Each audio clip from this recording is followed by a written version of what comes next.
नमस्कार, तुम्ही पाहताय अनालायझर आणि मी आहे सुशील कुलकर्णी. आज जरा वेगळ्या विषयावर तुमच्याशी बोलणार आहे. वेगळा म्हणजे फिल्मबाजीवाल्यांचा विषय, जो शक्यतो आपण टाळतो. एंटरटेनमेंट हे आपला हेतू नाही आणि एंटरटेनमेंटवर आपण फारसं बोलत नाही. आता ज्या विषयावर मी तुमच्याशी बोलणार आहे ना, तो विषय एंटरटेनमेंटशी संबंधित आहे, पण हा विषय एंटरटेनमेंट नाही आहे. मी बोलतोय महेश भट या विषयावर. गंमत अशी आहे की महेश भट नावाचा एक वयोवृद्ध दिग्दर्शक, जो नुकताच खूप गाजला चित्रपट या अर्थानं नव्हे, तर त्याच्या सुशांत सिंग प्रकरणाशी असलेल्या संबंधामुळं महेश भटचा चांगली चर्चा झाली. आता महेश भट फक्त या सुशांत सिंग प्रकरणामध्ये चर्चेत आला असं नाही, तर तो अनेक प्रकरणामध्ये चर्चेत येत असतो. महेश भटचा स्वभाव हा सगळ्यात मोठा विषय आहे. म्हणजे पहिल्या बायकोच्या अफेअर, त्यानंतर दुसरी बायको, त्यानंतर तिसरं अफेअर, चौथं अफेअर, अशी अफेअरची मालिका आहे.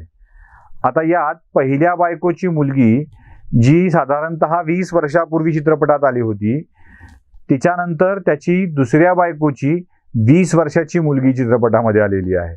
म्हणजे पहिल्या बायकोची पहिली मुलगी जेव्हा चित्रपटात आली होती, तेव्हा दुसऱ्या बायकोची पहिली मुलगी जन्माला देखील आलेली नव्हती. इतका मोठा गॅप दोन अपत्यांच्या मध्ये महेश भटच्या आहे. म्हणजे विचार करा की महेश भट म्हातारा नाही तुका अवघे पाऊनशे वैमान या प्रकारातला आहे. म्हणजे जरी वृद्धापकाळ आला असला तरी हिरवेपण मात्र अजून महेश भटचं शाबूत आहे. पहिलं अफेअर झालं, त्याच्यासोबत राहून 2 मुलींचा जन्म झाला. पूजा त्याची मोठी मुलगी, जिनं अनेक चित्रपटांमध्ये काम केलेलं आहे. आपणही पूजा भटला चांगलं ओळखतो. आता एवढे अफेअर असल्यानंतर पूजा भट सोबत लिप लॉक किस करून, म्हणजे आपल्या सख्ख्या मुलीसोबत लिप लॉक किस करून आणि तो जाहीरपणे फोटोशूट करून देणारा पहिलाच बाप कदाचित महेश भट असावा. त्यांना काय करावं हा त्याचा प्रश्न आहे. पण याला जाहीरपणे मांडत, पूजा माझी मुलगी नसती तर मी पूजासोबत लग्न केलं असतं, असं म्हणू पाहणारा महेश भट आम्ही जेव्हा बघतो तेव्हा वाईट वाटतच, पण त्यासोबत संताप देखील येतो. कोणताही बाप आपल्या मुलीसोबत लग्न करण्याची किंवा शय्यासोबत करण्याची अपेक्षा व्यक्त करणार नाही. इतकी घृणास्पद पद्धतीनं ती भावना महेश भट व्यक्त करतोय. महेश भटच्या सुशांतच्या प्रियसी सोबतचे असलेले संबंध हे महेश भटचे एकमेव संबंध नाही आहेत. महेश भटनी अनेकांना अडचणीत आणलेला आहे.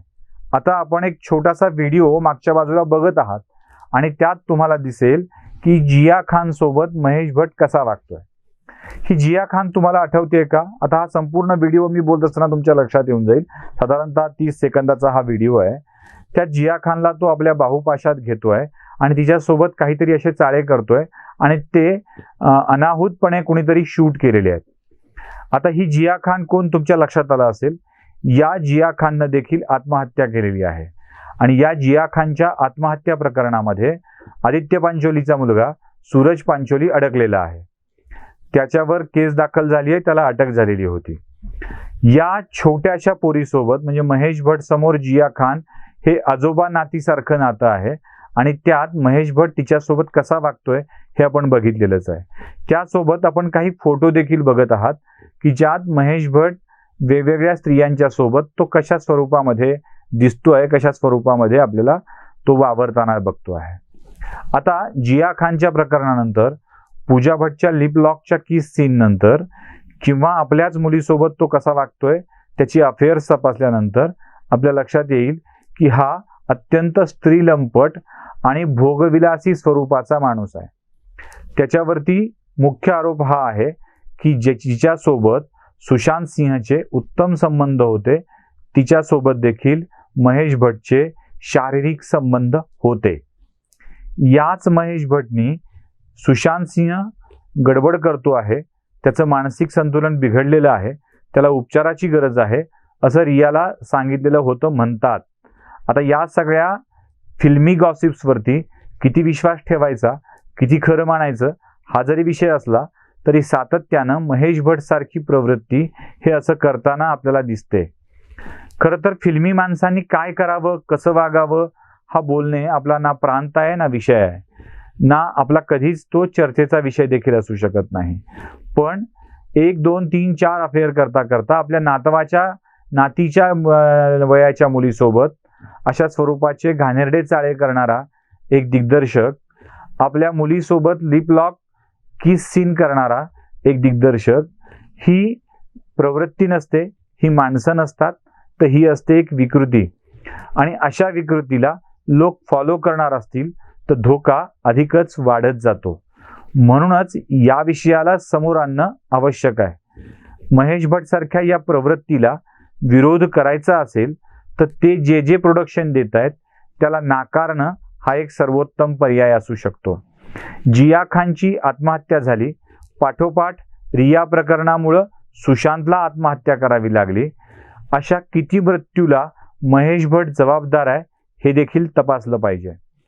आपल्या अय्याशी करता, आपल्या शरीरसुखाकरता, आपल्या उपभोगाकरता हे अनेकांचा वापर करत असतील तर अनेकांच्या मृत्यूला हे कारणीभूत आहेत. अशा लोकांच्यावरती सदोष मनुष्यवधाचा नव्हे तर सरळ सरळ मनुष्यवधाचा गुन्हा दाखल करून अशा लोकांना बेड्या ठोकल्या पाहिजेत आणि अशी कृत्य करण्यापासून रोखलं पाहिजे. पण असं होताना आपल्याकडं दिसत नाही. या आंबट शौकीनांची प्रवृत्ती, या आंबट शौकीनांची उपभोगण्याची प्रवृत्ती ही आदर्श बनता कामा नये याची देखील काळजी घेतली पाहिजे.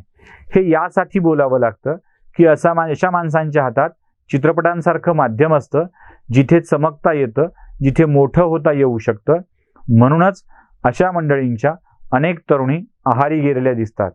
याला उपाय काय आहे तर हे जे निर्माण करतील ते नाकारल्या गेलं, त्याला प्रसिद्धी मिळाली नाही, लोकांनी बघितलं नाही तर अशा अपप्रवृत्तींच्याकडं तरुणींचं आकृष्ट होणं, जाणं आणि नाईलाजानं आपलं शरीर देणं हे कमी होऊ लागेल.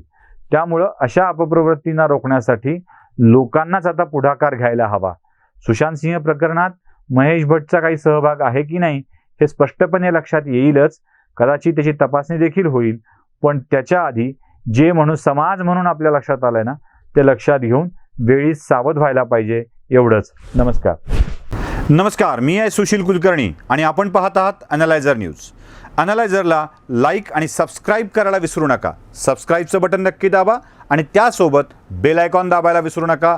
अॅनालायझरच्या बातम्या आपल्यापर्यंत पोहोचत राहतील.